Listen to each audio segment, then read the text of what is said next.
কি বস ভালো তো স্যামসাং এর স্মার্টফোন ইউজ করছেন তাহলে আজকের ভিডিও একদম মিস করবেন না আর ধন্যবাদ ওটা ভিডিও দেখার পর অবশ্যই দিয়ে দেবেন আজকে আমরা কথা বলবো স্যামসাং এর ভালো লক ফিচার নিয়ে না মানে গুড লক ফিচার নিয়ে আজ থেকে কিছুদিন আগেও স্যামসাং এর গুড লক ফিচারের মধ্যে এত কিন্তু স্টেবিলিটি ছিল না আজকের দিনে গুড লক ফিচার আপনি ইউজ করছেন না তো অনেক কিছু মিস করছেন তাহলে চলুন আর দেরি না করে গুড লকের ফিচারগুলো আপনাদেরকে দেখিয়ে দিই দাদা সাবস্ক্রাইবের ব্যাপারটা হ্যাঁ তারপরে আপনাদের যদি ইচ্ছে হয় সাবস্ক্রাইব করে রেখে যাবেন কারণ প্রত্যেকটা কোম্পানি Xiaomi হোক Oppo হোক Realme হোক প্রত্যেকটা কোম্পানির উপর এই ধরনের ভিডিও আসছে তাহলে চলুন শুরু করি দেখুন স্যামসাং কিন্তু তার ফোনগুলোতে ইনবিল্ড অবস্থায় গুড লক ফিচারসটা দেয় না এর জন্য আপনাকে ইনস্টল করে নিতে হবে কিন্তু তার আগে এই অ্যাপ্লিকেশনটা টেস্ট কেমন ঝাল না মিষ্টি সেগুলো একবার পরখ করে নিই দেখুন স্যামসাং এর গুড লক ফিচার যে শুধুমাত্র কাস্টমাইজেশন অ্যাড করতে দেবে বিভিন্ন ধরনের ওয়ালপেপার চেঞ্জ করতে দেবে এগুলো কিন্তু নয় এর বেশ কিছু প্রয়োজনীয় ফিচার রয়েছে যেগুলোই বলবো প্রথমেই দেখুন এখানে যখন আমি রিসেন্ট অ্যাপ্লিকেশনে যাচ্ছি আমার এখানে যে অ্যানিমেশনটা সেটা চেঞ্জ হয়ে গেছে এটা কিন্তু গুড লক থেকেই করা যায় এখানে আপনি লিস্ট হিসেবে নিতে পারেন বিভিন্ন ধরনের হরাইজন্টালি ভার্টিক্যালি আপনি ওপর নিচে রো করে নিতে পারেন এমনকি সেটাকে মিনিমাইজ অবস্থায় অর্থাৎ শুধুমাত্র নিচের দিকেই এটাকে কিন্তু স্ক্রল করতে পারেন তো অবশ্যই গুড কাস্টমাইজেশন ফিচার কিন্তু আমরা প্রথমে কাস্টমাইজেশন দিয়ে কথা বলবো না প্রথমে আমরা প্রয়োজনীয় ফিচার কি কি পাচ্ছি সেগুলো দেখে নেব যেমন এখানে আপনি ক্যামেরায় অ্যাডভান্স ফিচার মোড পেয়ে যাবেন এখানে গুড লকের ভেতরে ক্যামেরা অ্যাসিস্ট্যান্ট বলে একটা অপশন রয়েছে সেটাকে আপনি ইনস্টল করবেন ইনস্টল করার সঙ্গে সঙ্গেই আপনি এখানে ক্যামেরা অ্যাসিস্ট্যান্ট মোড কিন্তু পেয়ে যাবেন এটা কিন্তু ডিফল্ট অবস্থায় বন্ধ থাকে আপনি যখনই এই গুড লকের ফিচার্সটা এনেবল করবেন তখনই ক্যামেরা অ্যাসিস্ট্যান্ট মোডটা আপনি অ্যাক্সেস করতে পারবেন এখানে অটো এইচডিআর অপশান পেয়ে যাবেন আপনার ছবিটাকে যদি সফট করার প্রয়োজন হয় তাহলে এই অপশানটা আপনি পেয়ে যাবেন soft and feature auto lens switching option পেয়ে যাবেন এছাড়াও একবার আপনি প্রেস করবেন সেখানে কতগুলো ছবি উঠবে সেটাও কিন্তু আপনি এখান থেকে সিলেক্ট করতে পারবেন এছাড়াও video recording in photo mode এই অপশানটা কিন্তু ডিফল্ট পর্যায়ে পাবেন না শুধুমাত্র গুড লক ফিচার যদি আপনি এনেবল করেন তবে এটা পেয়ে যাবেন এখানে কি হবে যখন আপনি ফটো তুলতে যাবেন জাস্ট আপনি ফটো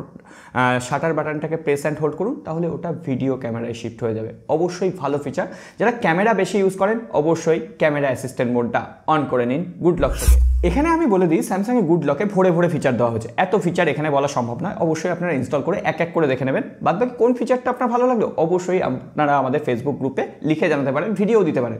এরপরে যে ফিচারটা নিয়ে কথা বলবো যারা আপনারা মাল্টিটাস্কিং করতে ভালোবাসেন এখানে মাল্টিস্টার বলে একটা কিন্তু অপশন রয়েছে সেটাকে আপনাকে এনেবল করে নিতে হবে অর্থাৎ ডাউনলোড করে নিতে হবে এবং এই অ্যাপ্লিকেশনগুলোর সাইজ ওই 100 থেকে 150 MBর আশেপাশে এখানে তো আপনি প্রয়োজনীয় বিভিন্ন ফিচার পেয়েই যাবেন তবে সব থেকে যে প্রয়োজনীয় ফিচারটা আমার লেগেছে prevent pop up view minimisation অর্থাৎ পপ আপটাকে আপনার লক করে রাখবে এখানে দেখুন আমি ইউটিউব ভিডিও দেখছি যদি আমি এটাকে লক না করে রাখি যখনই আমি এটাকে ব্যাক করব এটা কিন্তু মিনিমাইজ হয়ে ওপরের দিকে একটা জাস্ট অ্যাপ্লিকেশনের চিহ্ন হয়ে যাবে ইউটিউবের গানটাও বন্ধ হয়ে যাবে কিন্তু আপনি যখন এটাকে প্রিভেন্ট করে দেবেন ইউটিউবটা কিন্তু ব্যাকগ্রাউন্ডে চলতেই থাকবে এবং পপ আপটা স্ক্রিনের ওপরেই থেকে যাবে আপনি যে কোনো অ্যাপ্লিকেশন ইউজ করুন ওই পপ আপটা ওখান থেকে সরবে না এই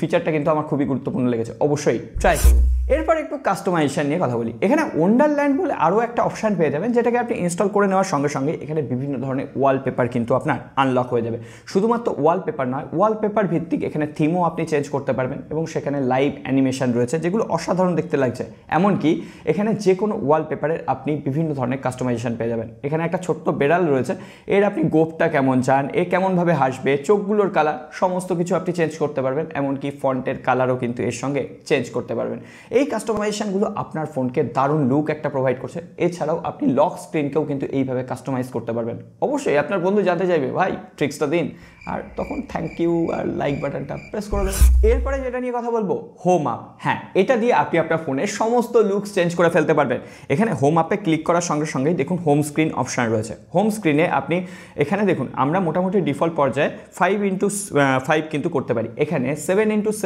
আপনি ফোল্ডার ক্রিয়েট করতে পারেন অর্থাৎ একদম ছোট ছোট ফোল্ডার দেখতে হয়ে যাবে আপনারা যারা অ্যানিমেশন বা কাস্টমাইজেশন পছন্দ করেন তাদের জন্য এগুলো কিন্তু দরকার হবে এছাড়াও এখানে অ্যাপ লিস্ট অপশান রয়েছে এটাকে যখনই আপনি অন করে দেবেন আপনি মেনু বারে আসবেন উপরের দিকে যে ফ্রিকুয়েন্টলি অ্যাপ্লিকেশনগুলো আপনি ইউজ করে রেখেছেন সেগুলো শো করবে এটা কিন্তু ডিফল্ট পর্যায়ে স্যামসাং এর সেট করা যায় না শুধুমাত্র গুড লক এই অপশনটা আছে আর ওপো OnePlus এর ফোনে তো এটা ইনবিল্ড অবস্থায় আসে এখানে অ্যাপ লিস্ট অপশনটায় আপনি কতগুলো অ্যাপ রাখতে চান 5টা 6টা 7টা এগুলো আপনি কিন্তু কাউন্ট করে সেট করতে পারেন এছাড়াও এখানে ব্যাকগ্রাউন্ড ব্লার কন্ট্রোল অপশন রয়েছে অর্থাৎ আপনার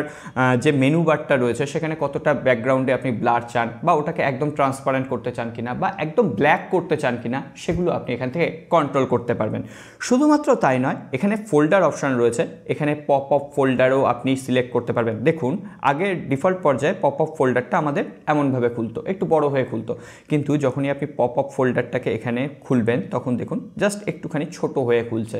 এই ধরনের অ্যানিমেশন এখানে অ্যাড হয়েছে। এছাড়াও এখানে শেয়ার ম্যানেজার অপশান রয়েছে। এটা কিভাবে কাজ করে, ধরুন আপনি ফ্রিকুয়েন্টলি আপনার মোবাইল থেকে আপনার ডেস্কটপে ডেটা শেয়ার করেন, তাহলে আপনি ডেস্কটপটা ওখানে উপরের দিকে সিলেক্ট করে রাখতে পারবেন। তাহলে আপনার সুবিধা কোথায় হচ্ছে, যখনই আপনি কোনো ডেটা পাবেন সঙ্গে সঙ্গে উপরের দিকেই আপনার ডেস্কটপটা থাকবে, ডেস্কটপটা পিছিয়ে যাবে না, অন্যদিকে চলে যাবে না, আপনাকে খুঁজতে হবে না। শেয়ার ম্যানেজার অপশানটাও কিন্তু আমার কনভিনিয়েন্ট লেগেছে। এছাড়াও সব থেকে যেটা একদম গেম চেঞ্জার অপশান সেটা হচ্ছে টাস্ক চেঞ্জার। এখানে আপনি আপনার র্যাম ম্যানেজমেন্টের যে অ্যাপ্লিকেশানগুলো দেখা যায় সেগুলো কী ধরনের স্টাইলে চাইছেন, লিস্ট ভিউ চাইছেন, গ্রিড ভিউ চাইছেন, না স্ট্যাক চাইছেন, এগুলো আপনি সিলেক্ট করতে পারবেন। এগুলো আপনি কিছু কিছু টাইমে চেঞ্জ করে দেখবেন, আপনার লুক না মানে আপনার ফোনের লুক তো চেঞ্জ হবে, অন্যরকম একটা ইমপ্রেশন তৈরি হয়ে যাবে, বস মনে হবে একদম নতুন ফোন ইউজ করছে। এছাড়াও এখানে মিনি মোড অপশান রয়েছে, এটাকে জাস্ট অন করে দিলে দেখুন যে রিসেন্ট অ্যাপ্লিকেশানগুলো একদম ছোটোভাবে স্ক্রিনের নিচের দিকে খুলছে। অ্যাপ লেভেল ক্রিয়েট করতে পারবেন। সার্চ বার উপরের দিকে ধরুন অনেক কটা অ্যাপ্লিকেশন আপনি খুলে রেখেছেন, সার্চ বার অ্যাড করে দিলে আপনি সেখান থেকে অ্যাপ্লিকেশানগুলো সার্চ করতে পারবেন। রেকমেন্ডেড অ্যাপ্লিকেশান একদমই অন করবেন না বস, আপনাকে বিজ্ঞাপন দেখিয়ে খেয়ে ফেলে দেবে স্যামসাং। হ্যাঁ, রিকমেন্ড অ্যাপ্লিকেশন অফ রাখবেন এবং switch to previous app with gesture, just নিচের দিকে সোয়াইপ করছেন, রিসেন্ট অ্যাপ্লিকেশনগুলো খুলে যাচ্ছে। খুবই কনভিনিয়েন্ট ফিচার লেগেছে। আপনি বাঁ দিকে গেলে আগের অ্যাপ্লিকেশনটা পাবেন, ডান দিকে গেলে পরের অ্যাপ্লিকেশনটা পাবেন। অবশ্যই ইউজ করে দেবেন। না, আজকে আর বেশি কথা বলবো না, কারণ স্যামসাংয়ের গুড লকে এত ফিচার দেওয়া হয়েছে না, যেগুলো বলতে গেলে কাল সকাল হয়ে যাবে বস। তবে হ্যাঁ, আরও একটা ফিচার যেটা না বললেই নয়, সেটা হচ্ছে ক্লক ফেস। এখানে আপনি বিভিন্ন ধরনের ক্লক ফেস কিন্তু পেয়ে যাবেন, যেগুলো খুবই কালারফুল, বিভিন্ন ধরনের অ্যানিমেশন রয়েছে। তো এগুলো স্যামসাংয়ের কিন্তু ইনবিল্ট যে অ্যাপ্লিকেশন রয়েছে বা ইনবিল্ট যে ওয়াচ ফেস রয়েছে সেখানে পাবেন না, তার জন্য আপনাকে গুড লকই ইউজ করতে হবে। এখানে দেখুন বিভিন্ন ধরনের কালারফুল অ্যানিমেশন, যেগুলো অলওয়েজ অন ডিসপ্লেতে রাখলে অবশ্যই দেখতে ভালো লাগবে। এছাড়াও সবশেষে অপশানগুলো একটু বলে দিই, যাতে ফিচারগুলো একটু এক্সপ্লেন করা হয়ে যাবে। এখানে লক স্টার রয়েছে, যেখানে আপনি আপনার ফোনের লক স্ক্রিনকে বিভিন্নভাবে কাস্টমাইজ করতে পারবেন। এছাড়াও থিম পার্ক রয়েছে, বিভিন্ন ধরনের থিম ইনস্টল করতে পারবেন। কি সেফ রয়েছে, এখানে আপনার যে কিবোর্ড রয়েছে স্যামসাংয়ের নিজস্ব, সেই কিবোর্ডটাকে বিভিন্ন অ্যানিমেশন দিয়ে চেঞ্জ করতে পারবেন। তারপরে সেই কিবোর্ডে বিভিন্ন ধরনের কালার অ্যাড করতে পারবেন, কোন কি টিপলে কোন শর্টকাট আসবে সেগুলোকে আপনি এখানে কাস্টমাইজেশন করতে পারবেন। এছাড়াও ন্যাভিগেশন স্টার, এই ন্যাভিগেশন স্টারেও কিন্তু আপনি বিভিন্ন ধরনের ফিচার পেয়ে যাবেন। এখানে ট্রান্সপারেন্সি মোড রয়েছে, কতটা সোয়াইপ আপ করলে বা ওই স্পিডগুলোকে আপনি মেনটেন করতে পারবেন। এছাড়াও কুইক স্টার অপশান রয়েছে, অর্থাৎ নোটিফিকেশান প্যানেলে যে সমস্ত অ্যাপ আইকনগুলো থাকে সেই অ্যাপ আইকনগুলো কি কালার হবে, হ্যাঁ ডিফল্ট পর্যায়েও চেঞ্জ করা যায়, কিন্তু আরও বেশি কালার এখানে কিন্তু আপনি অ্যাড করতে পারবেন। সেই আইকনগুলোকে কেমন চেঞ্জ করতে পারবেন, কোনো সময় ডিম্বাকৃতি, কোনো সময় ওভাল, এইগুলোকে আপনাকে একটু দেখে নিতে হবে, কারণ সমস্ত কিছু এই ভিডিওতে দেখালে আপনারাই গালাগালি দেবেন বস, বোরিং লাগবে না। যাই হোক, একটা জিনিস কিন্তু কখনোই বোরিং হবে না, নিচে সাবস্ক্রাইব বাটনটা। আজকে আর ভিডিও লম্বা করছি না, পরবর্তীতে প্রত্যেকটা কোম্পানির এই ধরনের ভিডিও আসবে। সো কার আগে চাই, মানে আপনারা কোন কোম্পানির ফোন ইউজ করছেন কমেন্ট বক্সে লিখে জানান, আমারও একটু আইডিয়া তৈরি হয়ে যাবে।